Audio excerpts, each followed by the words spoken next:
Chicago, 2011. A cop is murdered. Police and prosecutors swear they have the trigger man. He swears he didn't do it.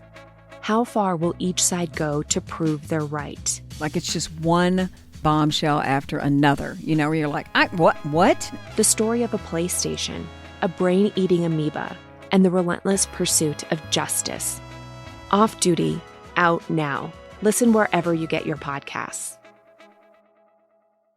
Hi, it's Sarah. I'm the founder of Olive & June. And can I tell you the one thing that always makes my day better? A fresh manicure. But who has the time or the money to go to the salon every week? That's why we created the Olive & June Gel Mani System. It gives you that same mani that you get at a salon for so much less. It comes with everything you need, a pro-level lamp, salon-grade tools, our damage-free gel polish that lasts up to 21 days. All you do is prep, paint, cure, and you're good to go. And the best part, it's super easy and so affordable. Each mani breaks down to $2. So let's skip that $80 salon appointment and get the salon quality look at home for so much less and on your schedule. Head to oliveandjune.com/DIYGel20 and use code DIYGel20 for 20% off your first gel mani system. That's oliveandjune.com/DIYGel20. Code DIYGel20 for 20% off your first gel mani system.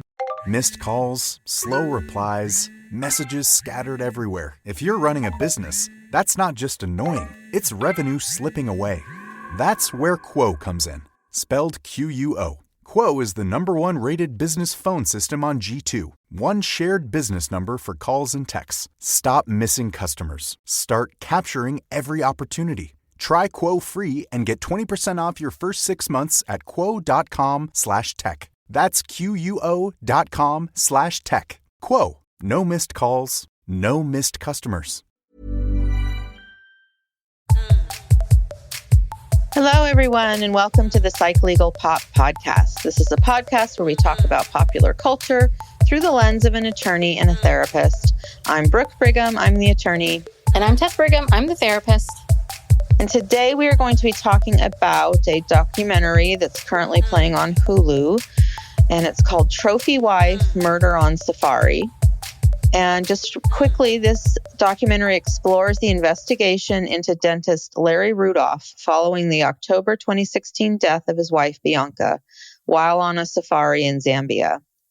Initially ruled an accident, suspicions in the United States rise, leading investigators to discover Rudolph's affair with dental hygienist Lori Milliron, as well as fraud. So I want to say that the beginning of this documentary, I was a little worried because there were a lot of visuals of dead animals. Yes.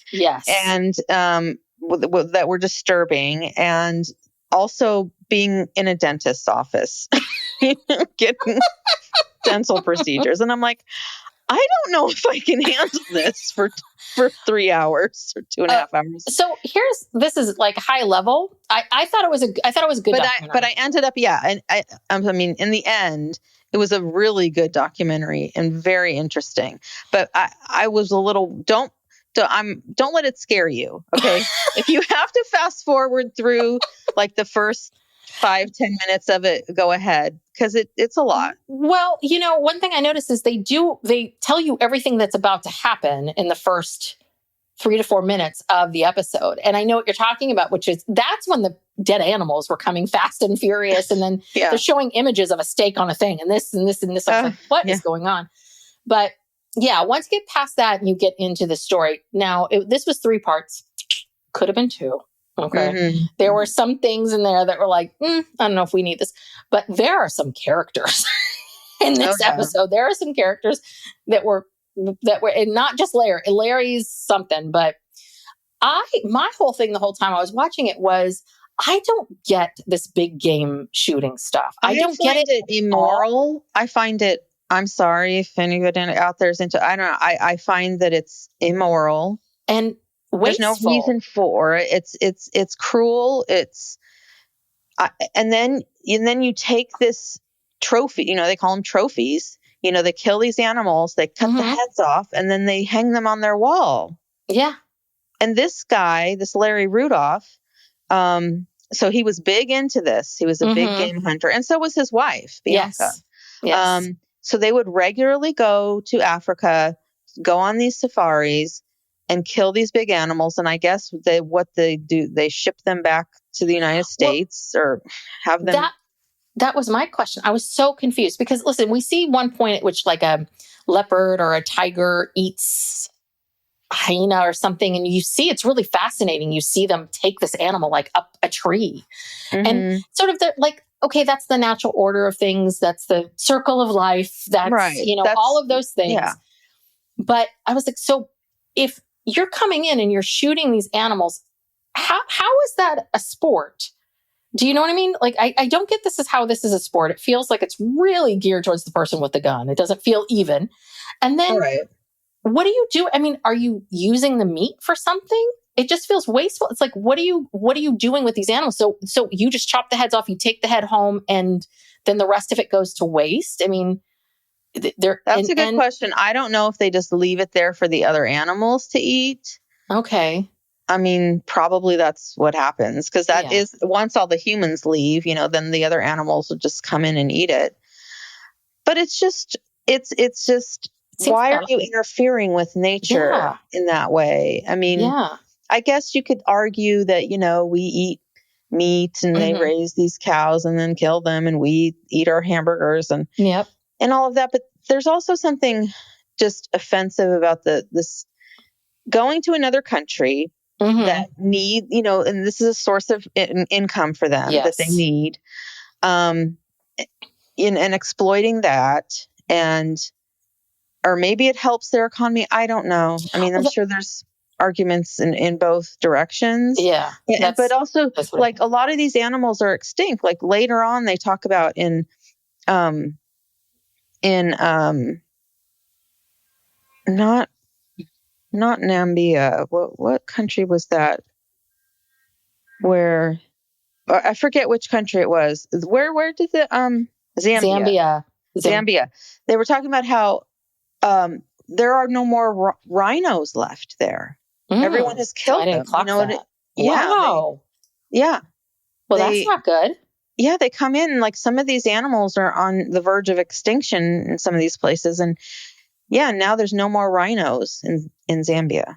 Yeah. So I find heads on a wall really disturbing. I don't like, and looking at you and the other thing, and we'll get into this when we get there, I don't know what the word is for it, but there's really this hidden classism, racism around, because Larry picked this country and to do it on safari for a very specific reason.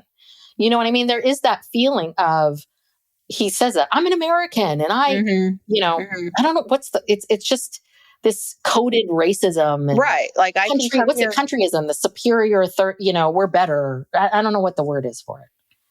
Real snotty. I know what you're talking about. Yeah. I mean, just a typical American, we're superior to the rest of the world. And he knew he could get away with it because he was an American and he thought they couldn't touch him there. Yeah. And so that arrogance and belief, that's gross. Yeah. Okay. Yeah. And then the dental stuff, which. And then, yes. Okay. So can we talk about this really quick? One of his slogans very early on, the marketing slogan was care for cowards and convenience. So Larry made his fortune. He's a dentist and he made his fortune essentially because what he was like, well, people are scared of the dentist. So why don't I do this thing where people come in who are scared? I knock them out completely. Knock them out cold, get everything done, right then and there, and they go. And I was like, okay, I can see, right, there is the whole fear of dentists, and we can see all of those things. But and I'm with you on it. But just the idea of care for cowards and convenience, like, is that really great marketing? Do people want to identify yourself like you're a coward because you don't want to go to the dentist?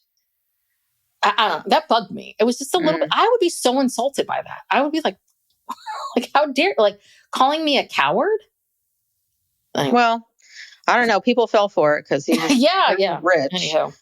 Well, okay. So yes, he is a dentist. And he's married to this woman. Her name is Bianca. They have 2 children together.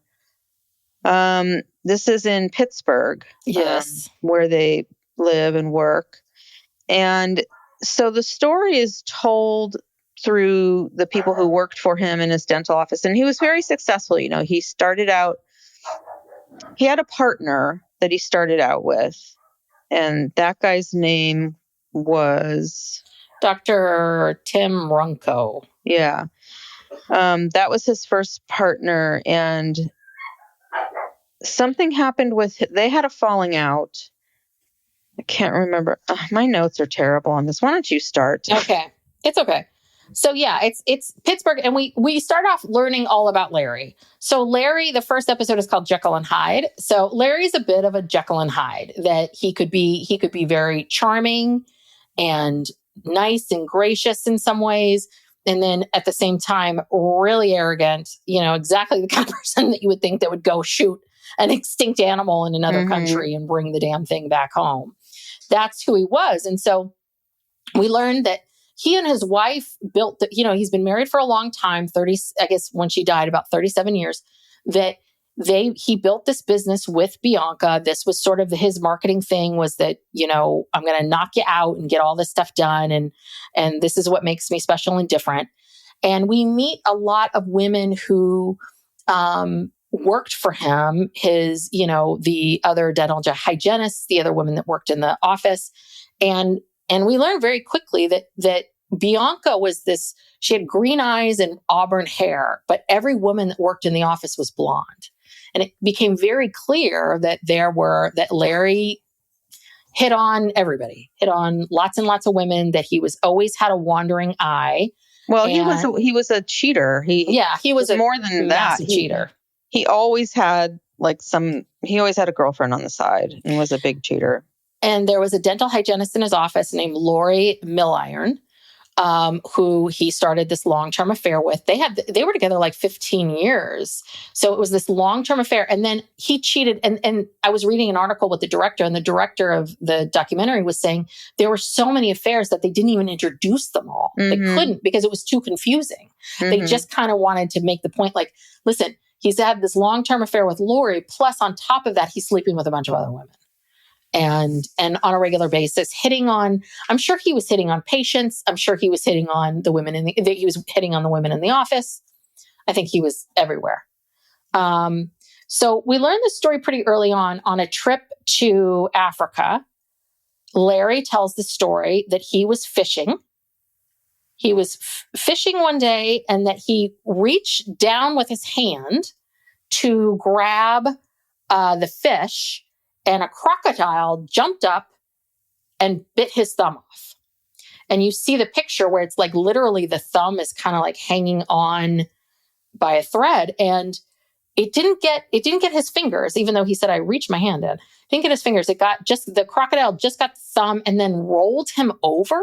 So Larry tells the story of this crocodile. By his finger? Yeah. Rolled him over by his finger, with his finger. And the finger wasn't even completely gone. No. It just had like a chunk taken out of it that he clearly had reconstructed or something, because later you see he's still got, all his digits. It's a little stubby. Like, I think I don't think there's a nail on it, but yeah, he had it. But he makes this claim that he cannot possibly be a dentist anymore because he needs all of his fingers. So he files a disability claim with insurance and gets it $30,000 a month. I'm like, tax-free. What disability insurance is this that you get $30,000 a month? Well, tax-free? Yeah, if you are, well, but I guess if that's what he was earning. Yeah, it's very common. Like if you, and actually dentists, I remember talking to someone one time who does insurance, and dentists have this happens to them a lot. They have a lot of injuries that end their career, because of, they're hunched over all day, and then just, the little, like the intricate using your hands and fingers and stuff. And so it's a real thing. So it's income replacement. So whatever your income is. Yeah, I guess so. That's what you get. I mean, it's going to probably cost you more, but But yeah, but then also but then he did go on and continue being a dentist. Well, yeah. So he makes why the didn't the claim. insurance company No one say, caught him. wait a minute, what? Because no one was turning him in. Basically, he said to his partner, right? The partners, he said, okay, well, now I'm going to I'll just oversee the business or whatever. And then apparently they learned that after hours, for cash, so he can't file insurance claims. Like that's how he didn't get caught, was that he was doing this under the table. Right. And cutting people deals, I'm sure, like this will cost you this, so I'll do it for this much. And then like paying off one of the dental assistants that was there. And so he's like double dipping. He's getting 30 grand a month because he can't do his job, but he's doing his job in the evening. And well, and he's also like doing root canals on people that don't need them. Yes, I think this was before he lost. I don't know when in the story this was, but yeah, the business partners eventually kicked him out because not only did they find out about him doing these after-hour cash procedures when he wasn't supposed to, but he started stealing the cash from the business. Mm-hmm. And again, this is how he got away with it, because they said to him, listen, if you just go away, disappear, because when you're dealing with someone like this, you just want them out of your life. Like you don't want to argue with them. You're just like, go, just get as far away from me. But they said, okay, we aren't going to report you. So, and again, this is how people are able to get away with these things, which is, you do things that you have this oversight, these people that oversight that don't see what you're doing. You're breaking rules. And the people that know that you're breaking rules, you're so awful and terrible. They just want to get away from you. So so they don't report you. And that's kind of how it works. Yeah, but then he just went and opened his a new practice by himself. Which I don't. So this is the point at which I didn't understand why he didn't get in trouble. Yeah, that's what I mean. I mean, the thumb. And it's not just one. Okay, he starts out opening one office that's literally like across the street from the other one.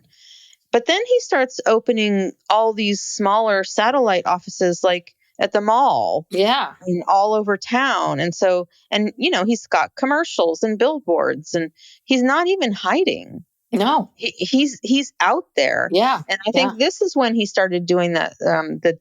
One of the women who worked in the office talked about how basically everyone who came in got a root canal, whether they needed it or not. Yes. And it would be $1,000, and it took him half an hour. So he's just doing this like all day long, making all this money. Well, and the other part of it too is that, right, this is where the genius of knocking someone out, because what he would do is he would go in, like crack the tooth, take an x-ray, and then do the root canal and see, here's an x-ray, you had this bad tooth, see, but they don't know, they're asleep the whole time.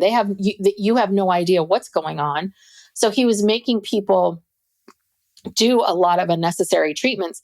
The other thing they talked about was just Larry at the office, that he would lose his temper in a heartbeat. That Lori, the mistress, came with him to Three Rivers Dental. And she was very cold. And Larry he would lose his temper. Like it was all about making money. If he wasn't making money every single minute of the day, or if someone pissed, he just lost it. And so we hear him complaining about all the young people being too fragile. I'm like, yeah. Okay. Like, yeah, he can't keep anybody. And what people were saying, it was kind of unclear to me whether he still loved his wife or not. But anyway, I mean, the working theory was that he didn't want to divorce Bianca because he didn't want to give her half of his money. Yeah. And I think he liked being married to Bianca. I think it worked for him. Like Larry's about Larry. Like Larry wanted to stay with Bianca. I'm sure it was nice. I'm sure she was a good wife, and the kids and all this stuff. He just wanted to do whatever the hell he wanted to do when he wanted to do it. Yeah. And Bianca was just as into this big game hunting as he was. And people were saying that she was actually a better shot than he was. And so, yeah, he wanted to continue doing all that stuff with her. But so Lori, I don't know how, I mean, she wanted to be the wife. She wanted to be the main one. She wanted to have what Bianca had. But didn't he take Lori to Africa? Yeah. And at some I mean, point. he was still taking her all over the place, and apparently they did not hide the relationship. Like everyone in the office knew about it. I think people in town knew about it. Like we see the two of them at many events together, like, hanging out. So it was very, very common for the two of them to spend time together. But the one thing about Lori, so this is one of the questions is, how much did Lori know? How much was Lori involved? And we meet her daughter, who is there to give a different side of Lori. So, and we meet her daughter, Stephanie, and Stephanie, what she's claiming is that Larry pursued her mom. Her mom is this awesome person that her mom's been portrayed incorrectly. Larry's very generous. And then we see that Lori is behind bars today. Yeah. So, and that's where, it ends the first part of it where, she's on a prison call talking to the producer. So it's like, okay, what happened here? What went wrong? So then in part 2, she starts talking about how she met him in 2002 and he asked her out immediately. And they bonded because they both had crazy mothers. And then she kind of starts bragging about him and saying that he's killed over 400 species of animals, and that's prestigious in that world. Yes. I don't think that's anything to be proud of, but again. Is that hard? That I don't think that's hard. I think financially paying to do the 400 trips. Right. I think but the actual act of it, I don't think it's that hard. Because my understanding is they take you out in a truck, pull right up to where the animals are, and you basically have a clear shot. Yeah. And you just shoot them. And I mean, that does that really take a lot of skill? No. And so again, if we got this wrong, but that's what I've always believed what these safaris are, that you're not in camo going down the river, like hunting, chasing you're safe over here in the truck. You don't have to get in a chasing match with a lion or something. You know what I mean? Because if you're just out there on your own and you were able to do that, okay, that might be impressive, but that you managed to kill the lion before it killed you. But, God, but I don't know. And this is when I was getting so mad because now they start talking about this group, this SCI, the Safari Club International. Yes, and so these are people. It's kind of like the equivalent of the NRA for guns. This is to protect the rights of it's a pro hunting organization. And so you think there's some CSI people listening to this right now? We're going to get a bunch of hate mail from not SCI, CIS. Sorry. So, wait, SCI. God damn it, it's hard. It's hard to say. Yeah. SCI. So we see the national, the annual national convention, and we see Trump Jr., Donald Trump Jr. We see Kristi Noem. We see Tucker Carlson. Yes. So this is quite an event. And then they show past events where George H.W. Bush, General Schwarzkopf, Chuck Yeager. So, this is a prestigious thing. And Larry wants to be president of it. Yes. Well, dream. Did you clock this? That apparently, like in the first episode, they said that Larry's dream was to be a correspondent on Fox News. Oh. So I feel like this might have felt a little bit like he's getting closer to the dream. Right. It's a stepping stone. Yes. Yeah. And then I have this note here. This is random, but they were talking about how Bianca seemed to really enjoy leopard hunting the most. And she claimed that she loved the animal. Again, I didn't get that. I was like, if you love leopard, why don't you get some leopard pants or something like leopard, leopard. Like why? Why? If you love leopards, why do you want to shoot them? That's the part I don't get. Know. That makes no sense. But Larry, he ran for president of the Safari Club, and he won because he made a bunch of fake ballots. Yeah. and had people mail them in from different locations. Yeah, I think he cheated in a lot of different ways. Oh, God. Yeah. He cheated in everything. Yeah, but I mean, to get the presidency, I think I think it was the ballots. I think he did this, he did that. Like, he really beat this guy, Ron. And the people with the association hate Larry. I forgot the guy's name that runs the whole, oh God, he seemed to be a big mucky muck or a former president. He could not stand Larry because Larry was making this group seem immoral. Yeah. And they didn't like the stink. Yeah, they already have some PR problems. Yes, they've already got some issues. So yeah, Larry's not helping with that. But Larry wins. So in true Larry fashion, he starts putting himself in all these commercials. And again, I don't know where are these commercials airing, or is it just internal with the Safari Club? Like, only Safari Club members see these commercials he's making, but he does all of these commercials about what's up to. But the best is that there's this one picture of him. So before, he's a dentist, he's in that world, he's doing these commercials. For this one, did you see?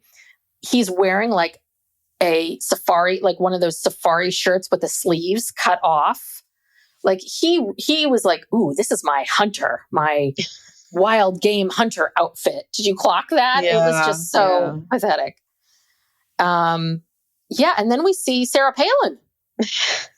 She makes an appearance. Yeah, like she was making a speech at, I don't know where they were, but he tried to come on to her. He tried to come up to her and schmooze with her and give her a hug. And she just put her hands up and said, no, no, don't come any closer. So he struck out on that. But he would bring Lori to all these events and claim that she was his medical aide. Yeah.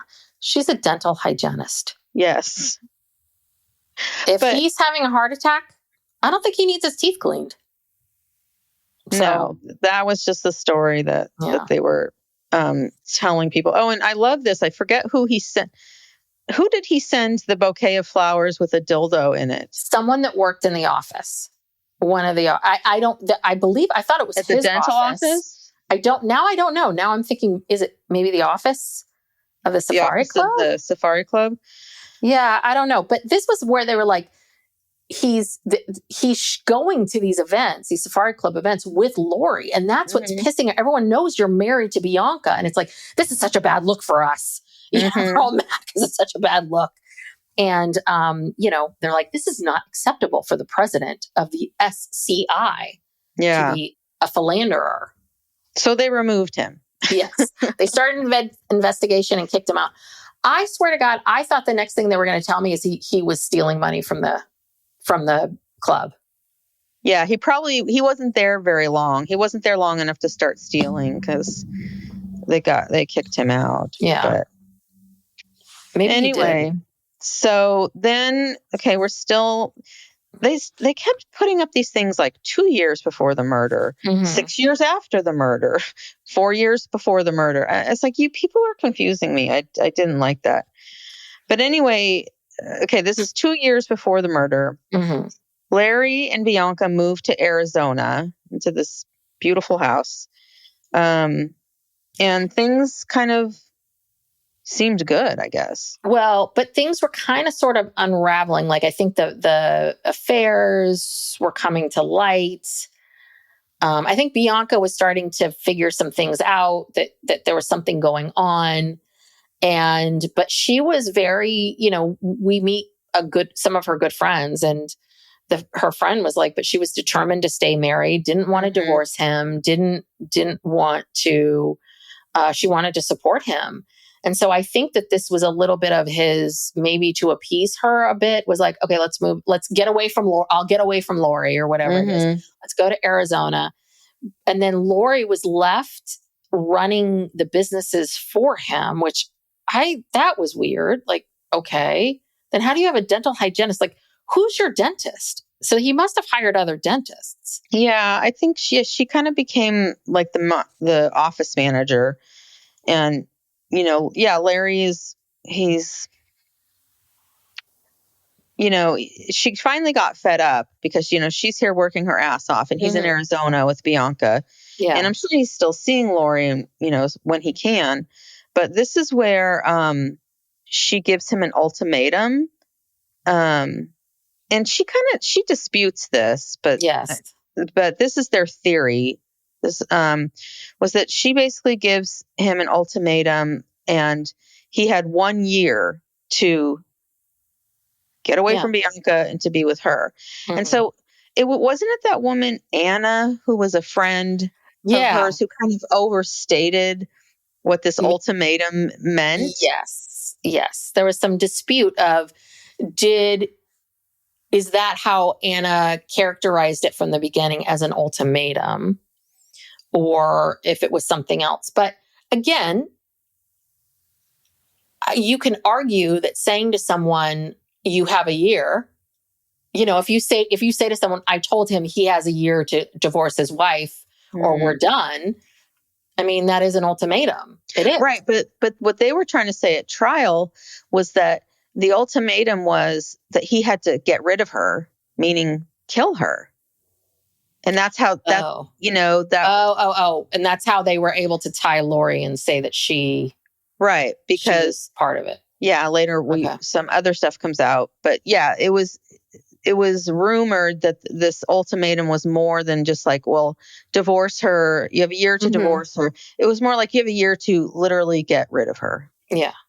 So, and then apparently there was also on the other side, I guess from Bianca's friends, they were saying that Bianca was also at a point where it was like, we got to be done with Lori. We got to be done with the cheating. So he was, he was at a crossroads. Yeah. And had to make, he had to go one way or the other. Yeah. So, and this is where we meet, hands down. I really don't, we really don't vet U.S. ambassadors enough because we meet Dan Foote, the U.S. ambassador to Zambia from 2017 to 2020. He's the guy that goes to the jukebox and plays Toto's Africa and is dancing around. He's the one that's like, he stops. They show us this B-roll and he's like, okay, wait, I need my inspiration. Okay, what am I going to do? Okay. He's got a ponytail. I'm like, I thought we had higher standards because this guy seems like a random stoner. Do you know what I mean? He seemed a little bit like crazy, dude. And then this happened. And then dude, then this happened. It was so crazy. And then, but it was like, did this guy just wake up one day and say, I'd like to be the ambassador? And they were like, okay. He must, let's see. So that would have been during those are the Trump years. Trump was president. Trump administration. So this is starting to make a little more sense. This is like some relative of someone who knows Trump and, gave a big donation to the campaign and said, hey, can my brother Dan get an ambassadorship? Yeah. Dan can't find a way. We just need him to get He needs a purpose. He needs a purpose, or he'll just sit around and smoke weed and listen to Toto all day, So where can he be? Okay, great. Zambia, perfect. Zambia, yes. Right. That's far enough away yes. that we won't see him very often. And yeah. But I was like, where did this guy come from? I know. That was weird. Yes. That was weird. Okay, so Larry plans this trip to Zambia with Bianca. And, this is going to be like, some kind of a renaissance or, what's the word? A kind of a reconnection. What is it? Reuniting, reconnecting. A reconnecting trip. Yes. I don't know why I can't think of words there's a word today for this and I can't think of it. Yes. So they're in Zambia, and then we meet the safari guide who they were with, Spencer, and he was with them for 10 days. And he says, Bianca was a good hunter, and, he spent a lot of time with them and, had warm feelings towards them. Yes, he did. So then the day that Bianca is murdered, so this is October 11th, 2016. And he says, he wakes up in the morning, the day that they're supposed to be leaving, and basically hears a gunshot and then goes into the cabin where they're staying, and Bianca's just dead in a pool of blood. Yes. And Larry's story is that she accidentally shot herself while packing up the gun. Yes. And that he was in the shower. So his story changed a few times. He had a couple stories. But the first story was, I was in the shower, I heard the gunshot, and then he came out to see her dead on the floor, but he was fully dressed and not wet at all. When Spencer came in, he was fully dressed. So Spencer's a little bit like, I think Larry was going to use that shower story. I just don't think that he thought that anyone would get to the cabin so quickly. That's my theory. Yeah. So he's like, oh crap, I got to change this because this makes no sense. And Spencer is like, well, but I think Spencer himself, right, Yes. personally checked the gun the night before, took all the ammunition out, cleaned it. And they said that there were no bullets. There wasn't even a shell. Like the police didn't even find a shell. I guess this is part of the process of these safaris. Like you have to have the safety and that it has to be inspected, which makes complete sense. I mean, now that they said that, I was like, oh yeah, that makes sense. You want to take everyone's ammunition and clean. So where did she get the ammunition from? Yeah. And also question mark. Yeah. And I was like, are these guns that belong to the safari company, the guide? Oh, that's a good question. Did they bring the guns with them? I get the sense that these people probably brought their own guns. I mean, my guess would be that they would brought their own guns, but I could be wrong. I mean, because maybe they don't let you bring these weapons to another country. I don't know. I don't know whose guns these were. They never explained that. Psych Legal Pop will be right back after these messages. Chicago, 2011. A cop is murdered. Police and prosecutors swear they have the trigger man. He swears he didn't do it. How far will each side go to prove they're right? Like it's just one bombshell after another, where you're like, what? The story of a PlayStation, a brain-eating amoeba, and the relentless pursuit of justice. Off Duty, out now. Listen wherever you get your podcasts. Hi, I'm Darina, co-founder of Quo. If you run a business, you know the team that responds first wins the customer.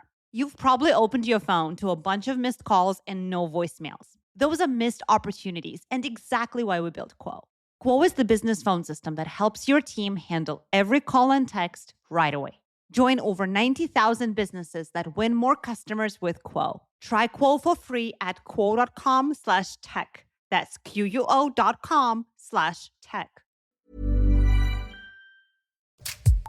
Yeah, but they did say that right after the shooting, somehow the gun, I don't know who directed this or why, but the gun was broken into several pieces and put in a box and disposed of. So I think that, so again, this is where Larry decided to do it here because he knew he could steamroll all of these people. So he was the guy, he had been so nice. He waits to I love how he's not going to let his murder of Bianca ruin his safari. So he's going to wait to the last day to do this. So yeah, I mean, he just steamrolls everyone. And what they talk about is, and we meet someone from the local police who talks about how they're just trying to ask Larry questions and he's angry, he's mad, he's defensive, which is such a basic sign of someone who's done something wrong. Because if you've done nothing wrong, you're not going to get defensive. What is there to get defensive about?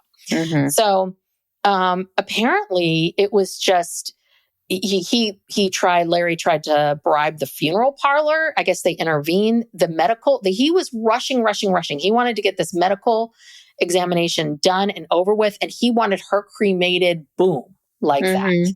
And the big argument is in her will and testament, it said, that she did want to be cremated, but It is very suspicious that you're trying to make this move so quick. Oh yeah, and it wasn't moving fast enough, so he called the Counselor General at the U.S. Embassy and said, "Hey, I'm an American. Yeah. Then these people are not listening to me," and got the embassy involved, to move these things along. And throughout, and then he mentioned at some point, because first they were saying, I don't know if this was what I think this is what Larry told like Spencer and the people who first responded, that this was an accidental discharge. But then he later said, well, but maybe she committed suicide. And he threw that in there. And that was like, okay, well, which is it? Yeah. This guy, throughout the entire 3 parts, we hear, which I guess is an interview with Larry behind bars today, spoiler alert, of him talking about this. And we hear him talking about this. And this is, God, even behind bars, he's such an arrogant asshole. So he's like, well, put yourself in my position. Put yourself in my shoes. I'm in a foreign country.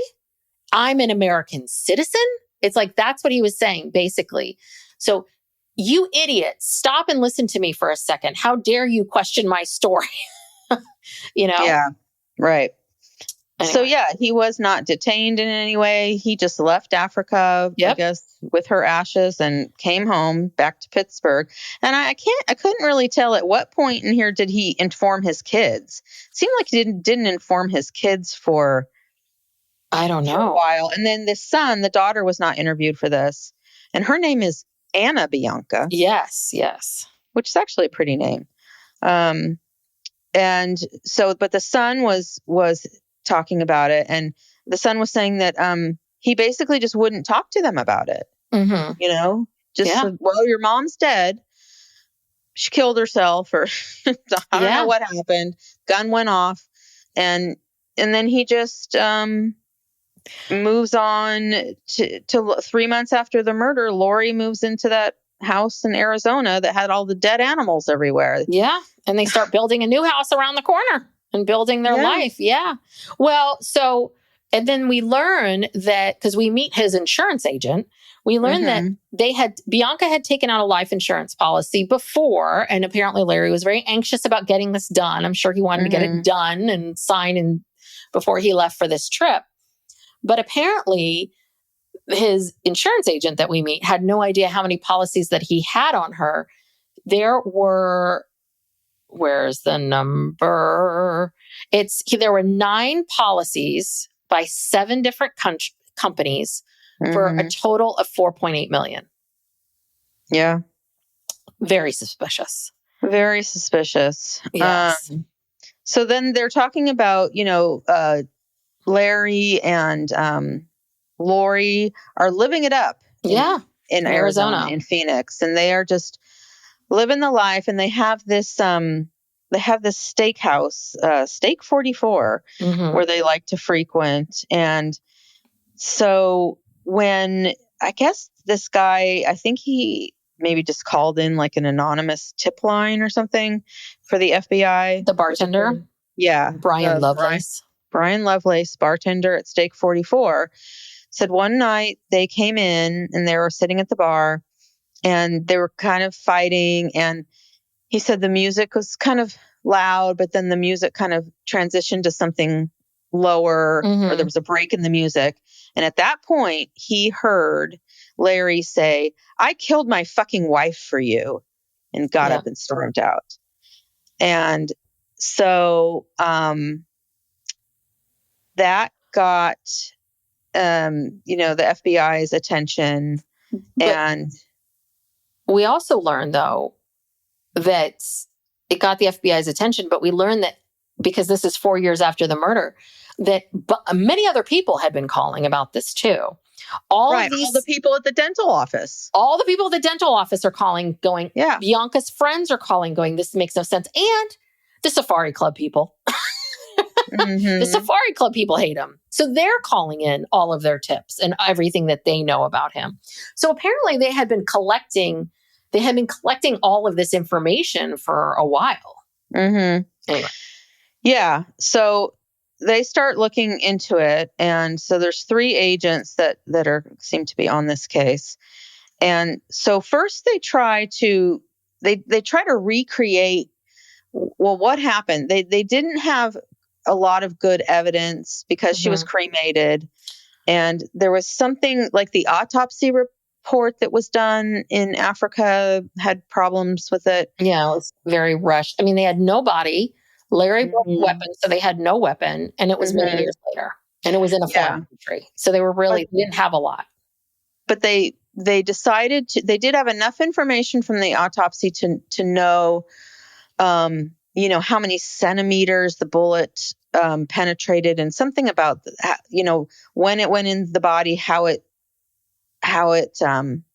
what it did to the body. I don't know. This is stuff way over my head. But anyway, they were able to recreate, okay, for her to have this kind of a wound, how far away would the gunshot have to be? If she killed herself or it was an accident, it would have been up close. The gun would have had to be up close. And they're getting these women who are the same like height and size as her, to try to, get the gun into the exact same type of gun into the correct angle to be able to do this. And none of them could do it. Yeah. And they finally determined through all this different testing and stuff that she was shot from a distance of between 1 and 3 feet.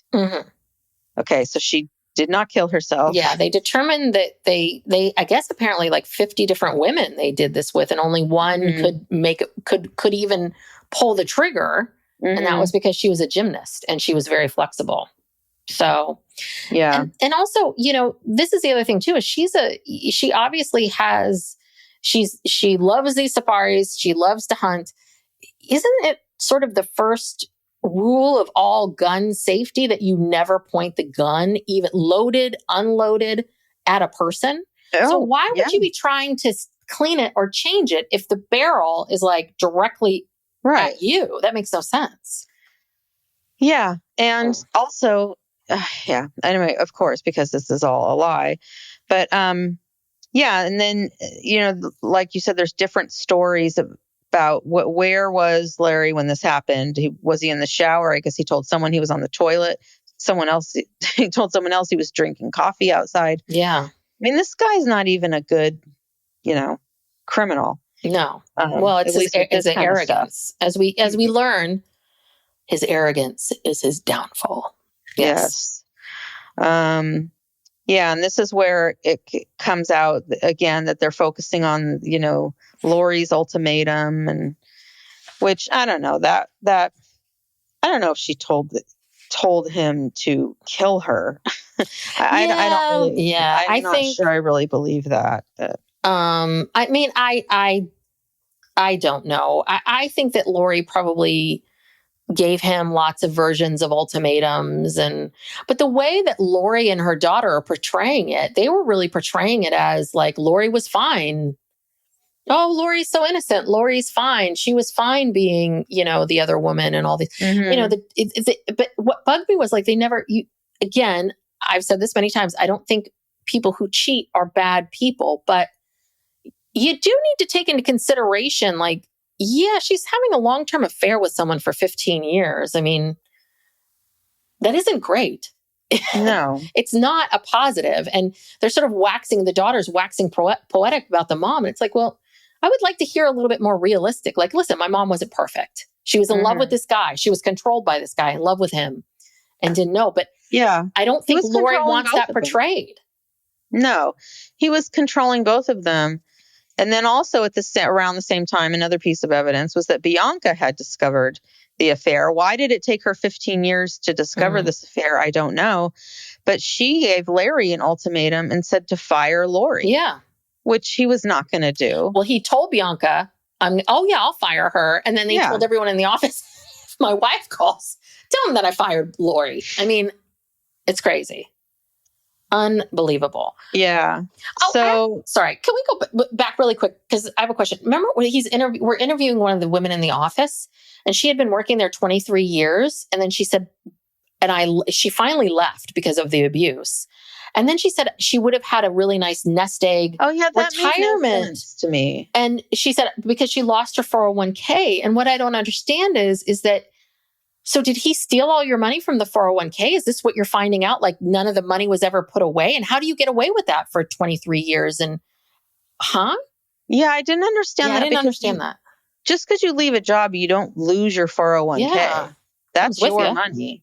Goes with you wherever. So yeah, maybe he was telling her that he was funding a 401k and then, or he would, and then he never did. So you never really had it. You didn't lose it. Yeah. You never had it. It was just a promise he broke to you. That's probably more likely. But probably what she was counting on, right? It sounds like a little bit like what she was counting on. Yeah. Yeah. She thought she was going to, work for 25, 30 years, whatever, and then be able to retire. Mm-hmm. So yeah, that was not good. Anyway, I was like trying to figure out, how did she lose that? Anyway, go on. Okay, so the FBI is putting together this case, and then they, let's see. You know why my notes are so confusing is because they kept like recapping things, and then I learned before they went through it, and then would go through it. So, okay, where are we at now? Okay. Because I know they recapped each episode. It's obviously that this was filmed as like 3 separate weeks. Because it's meant to be like it's a week later. Let's recap again. Yeah. So this is when Lori and Larry are on their way to Cabo for one of their many vacations. Mm-hmm. And this I thought was weird. So then their 3 men get on. Lori says, this doesn't look good. These guys look like feds. Mm-hmm. They fly to Cabo. And then they announce when they get to Cabo, hey, we need to check everyone's passports. Okay, that's weird. You check the passport on the way in. And then they checked everyone's passport. She leaves, and then she doesn't understand where Larry is. And apparently in Cabo, the Mexican police picked him up and then brought him back to Denver. Yeah, with the feds. The feds were probably on the flight, and then he was arrested by the federales or whatever in Mexico, and then they turned him over to the FBI. But why not arrest him before he even leaves the country? I don't know. Okay. Not sure. Anyway, the jig is up. Yeah. Maybe they were worried that if they tried to go on their own, this way they felt like they have him trapped a little bit. Like he's in a foreign country and we'll take his passport and then we have more control over him. But this is not someone, yes, he's a murderer, but maybe they worried, you know what? I wonder if they worried because he had so many guns at his house and he was like this game hunter. They were like, listen, this is kind of the safest way of doing it. Maybe. Right. That would be my theory. Okay. Okay. But so essentially he's arrested for the murder. Lori is still out, but the feds keep trying. They're trying to subpoena her. They want her to testify. And really what they want is they want her to admit that we've been having this affair and he killed his wife. They wanted to maybe make her a witness. And she dug in, and said, no, that's not what happened. So she refused she wasn't going to testify against them. She testified at a grand jury and she, she lied essentially about their relationship and what happened. So, and then we sort of fast forward. So Lori won't cooperate. And so the 2 of them were indicted together, but I guess there was they both had to get attorneys. And then they did get their cases separated because we hear from the lawyers, you don't want the cases together, you want them separate.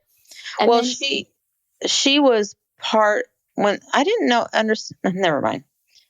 Well, here's a little tidbit here before we move. The legal stuff is a little confusing because I was very confused. Like, how do you then, so did you separate the cases? Okay. Yeah. Because he was just being tried himself and what proof I didn't get how much proof they had for I don't know. Well, I think they charged them together initially, because I don't know. I don't even want to speculate. I don't even want to get into that because it is very confusing the way that they present it. I don't want to make guesses, but the attorney who Larry hires. Yeah. Did you know him or of David him? Marcus? Ghislaine Maxwell's lawyer. Oh, it is? Yeah. Oh, I didn't realize that. Okay. Because apparently, they interviewed a bunch of jurors. They got a lot of jurors to talk in this documentary about, sort of how they experienced the trial as it was going on, what they were thinking. And they all talked about what a good attorney he is. And I never heard of him before, but I guess he's a big deal. Yeah. So he's currently representing Ghislaine Maxwell. But anyway, yeah. Well, I don't know. He kind of fucked this up because we learned from the jury that at the end of the government's case, they were like ready to acquit him. Yep. They didn't buy any of this.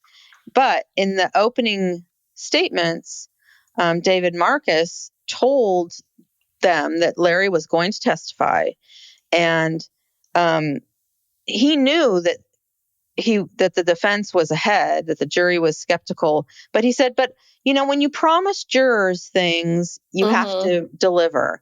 And it's like, well, you don't have to. This happens all the time, where they say that you're going to hear from someone and they don't. I think that he made a big mistake, obviously, by putting him on the stand, because Larry gets on the stand and they're all like, "Oh my God, this guy is a total liar." Yeah. And he was trying to cry about Bianca, but no tears were coming out.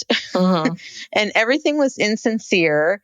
And that's when they knew this guy is a big liar. Yeah, that was the thing, because they really didn't have a lot of evidence. Everyone was like, this is all really circumstantial. You don't have any. Yeah, you have this thing, a bartender heard them say this. And, and they tried to claim that, Larry tried to claim that he and Bianca had an open marriage. That's right.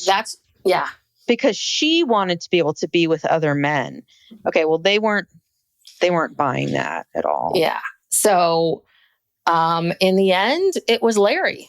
Larry did himself in. I mean, I don't know. It was a dumb mistake. I mean, I'm sure David Marcus kicks himself about this constantly, but I don't know. It's a tough one, because you can see it both ways. You can see like, well, would that ruin the trust that they have, though? I think you can't, because I think it's different to say, oh, you're going to hear from this person and then this person and this person, and then you mention someone they don't hear from. Like, basically what they were presenting in the opening was, you're going to hear from Larry, and Larry's going to set the record straight on what's going on. And so I think they felt like they had to, but apparently they either didn't do enough prep, or they didn't really sit down and go through these questions and didn't realize, because the jurors said that Larry lost them within minutes. Like the minute I think the first thing he said was the open marriage. And the minute they heard that, no one believed it. There was no amount of preparation they could have done I guess not. I mean, the guy is just a scumbag, and he comes off as a scumbag. And I think that David Marcus was a little delusional about his client as well. And this is the danger of being a true believer, when it comes to these criminal cases, is that, he's listing off all these things.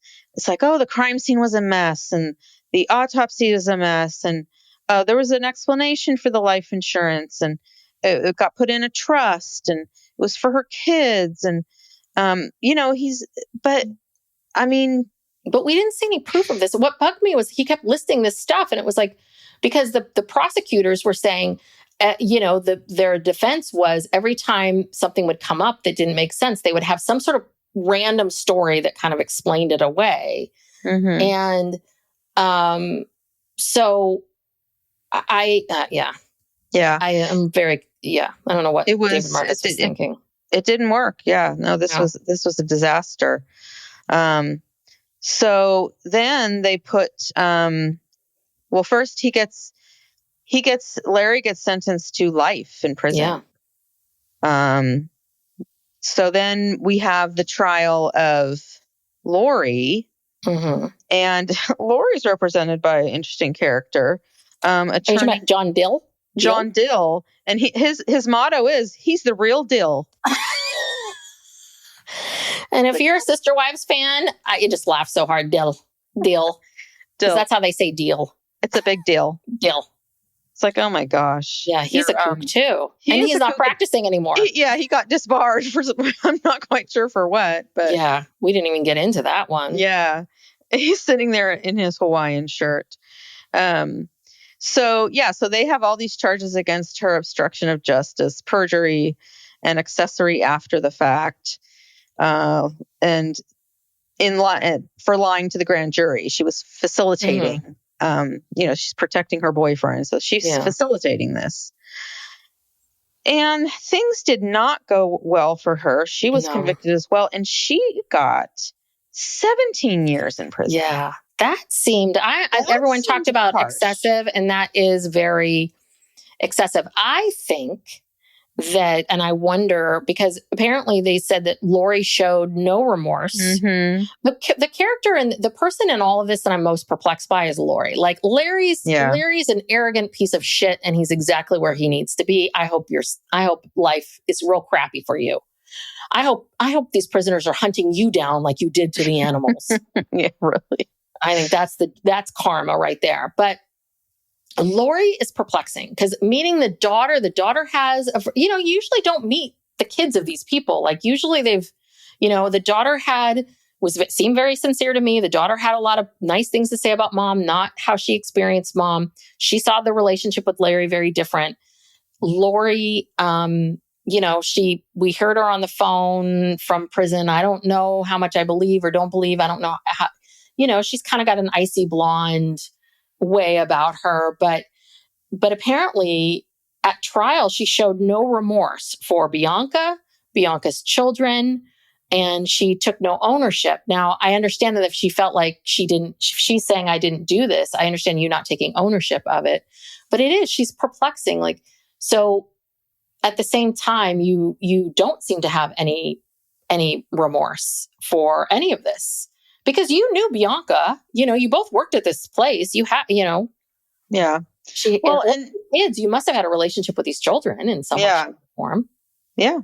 And then the way that they're talking to each other. So there's this one, I don't know how, somehow they were able to have a phone call. Larry and Lori, they were able to have a phone call from prison after they're both sentenced. And they're talking about how much they miss their life together. Yes. And miss being together and doing fun things together. I was like, oh my gosh. And then Larry's like, well, I just wanted to call and say goodbye to you. And she's like, well, I hope this isn't goodbye. And he's like, well, yeah, it is. I mean, I don't know, he just sounded so, I don't know, cold. And both of them, they're just like, their justifications for things, and they were both just nuts. I mean, so do you believe that Lori is guilty? Do you believe that she knew that what Larry was going to do?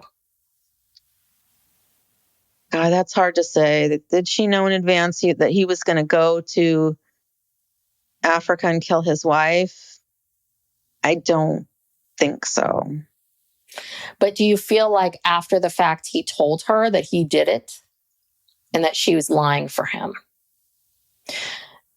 Well, they were able to prove in court that she lied. They didn't really get into, well, what were the lies? Yes, there was no proof of it. Yeah. We don't know, but a jury convicted her.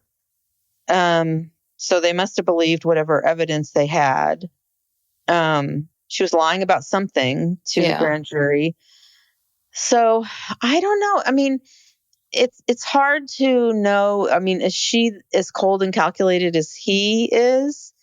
And because she didn't necessarily come off that way to me, but we didn't really get that much information about her. It was just like, we don't really know we just have her daughter saying, oh, she's a great mother.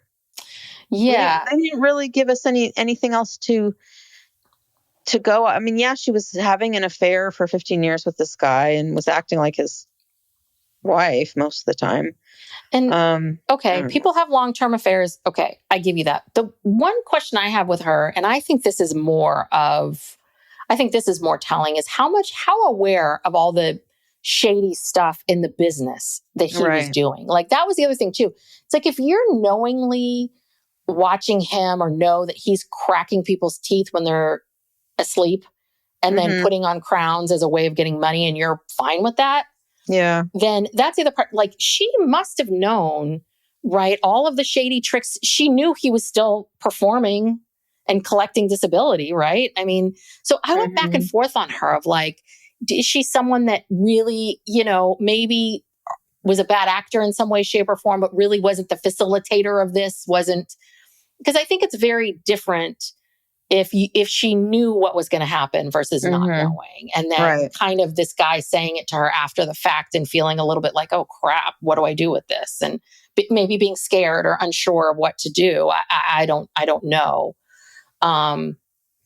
But I don't know. 17 years to me felt that's harsh. I think that's harsh. That's a lot. Well, I mean, if she really did intentionally lie to try to get him, acquitted for killing his wife, that's bad.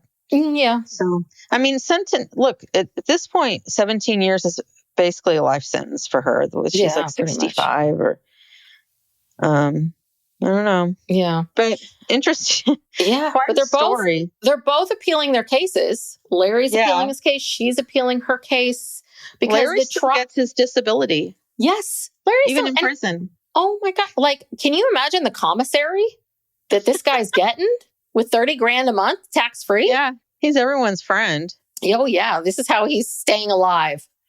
I wonder what happened to all his wealth. Like, I mean, if he did put that life insurance money in a trust and for his children, then that's good. But I mean, what happened to his dental practices? Like, I don't even know if they were profitable or who knows. But what happened to his fancy house and, what happened to all this stuff? Yeah, I know. The money thing is very confusing because the argument is, oh, Larry had it in a trust, but we didn't see no evidence that the money was in a trust. And the other thing that was strange is after Bianca dies, you collect all this life insurance and then the two of you leave and move to Arizona. Now, the dentist that's the face of the business is gone and the woman who was running the business after that is gone. So Larry and so how is Three Rivers Dental making any money? So it does feel, but they're living this high life. So it's got to be that you're living off the 4.8 million, right? Yeah, that's true. And I was like, they have to be living off this money because no one seems to be working. Yeah, no, I'm sure that his financial situation was already like a house of cards getting ready to fall. And I think that was another reason to kill her. I think that he didn't just do it for Lori. I think he probably was like, yeah, I'm kind of done with this. And, Larry being, and I don't want to work anymore. I don't want to work anymore. I don't want to deal with my wife anymore. I want freedom. And, I'll take out a bunch of policies and I'll live off the money. So I think I think that was another motive for him. I wonder if those life insurance, any of those policies, if they're investigating any of them for fraud, like if they were obtained fraudulently.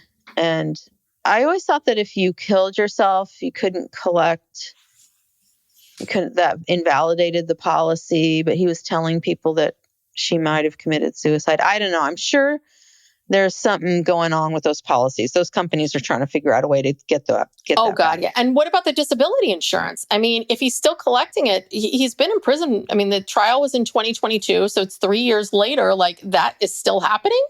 The disability. I mean, insurance companies are looking for any reason not to pay anything. I'm sure they're working on that one too. Some way to invalidate that too. Yeah, they've got to be. Because he's in prison. He has no more expenses. That is true. Actually, you know what? Maybe it's moot. He doesn't need it. But he's still collecting it. They made a point of making sure that we knew that he's still getting the disability. So trust me, they're working on a way to revoke that. Yeah. Yeah. Well, so stock up on the commissary now, Larry. Yes, because it might be going away. But yeah, I've heard this story. This story's been floating around for a while. Like, I'm sure I've seen a Dateline about it and, but I had never seen it sort of laid out like this with everybody and all the players. And, Yeah, I mean, Larry, God, this guy's a piece of work. Dear God. And it's just amazing that these people exist like this. And, it's just like your dentist, dentist Larry. Who knew? I mean, yeah, I just want to say from a psychological perspective, like knocking people out as a way of dealing with the fear of the dentist is not a solution. mm-mm. You know what I mean? Like even that feels a little bit like that feels weird. Like you want to knock this person out and you have no consciousness at all. So anything could happen to you. And it was. Lots of things were happening to you that you had no idea about. So that I think is really odd. But then of all the dental hygienists that you had, not one of them reports you. Right. Like one of those angry young people that don't want to work, quote unquote, that you yelled at, that none of them ever decided to report it. How did he get away with it for so long? Yeah. All the people who worked in his office who knew what was up and nobody complained. Yeah. And I think money was a big factor. And this is how he controlled people is through the money. And I'm sure he controlled the women in the office or made them feel scared. I mean, because this guy, God, he'll do anything. So, yeah, he's scary. But I hope he's interesting. Yeah, I hope he's suffering. Well, thank you everyone for listening. If you enjoy our podcast, we have a Patreon where you can get additional content. We on the $5 tier, we do a bonus episode every week, and you also get all the 2 free episodes ad free. On our $8 tier, we do that for you, plus a monthly true crime just for our Patreon subscribers. And we do a monthly Ask Us Anything where you can ask us legal questions, therapy questions, life questions, whatever. We are on YouTube. If you want to support the podcast further, you can subscribe on YouTube. And we're on all the social media platforms at Psych Legal Pop. Mm-hmm. So find us there. Yes. Thank you so much. See you next time. Thanks, everyone. Bye. Bye.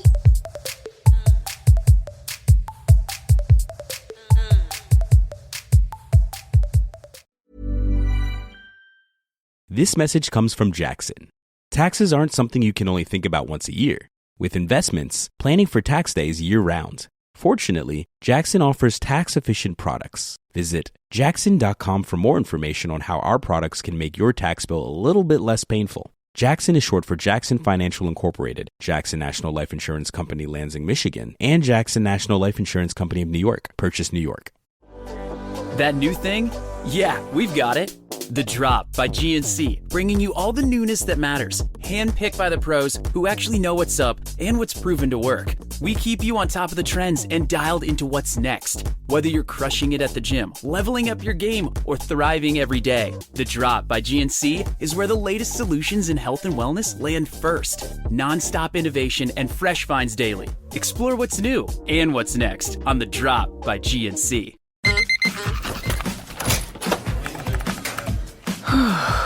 You do it all. So why not get all the electrolytes? Hydrate better than water with new Gatorade Lower Sugar. Now with no artificial flavors, sweeteners, or colors. And 75% less sugar than regular Gatorade. New to the fridge. All the Gatorade electrolytes you love. Gatorade Lower Sugar. Is it in you? Now available nationwide.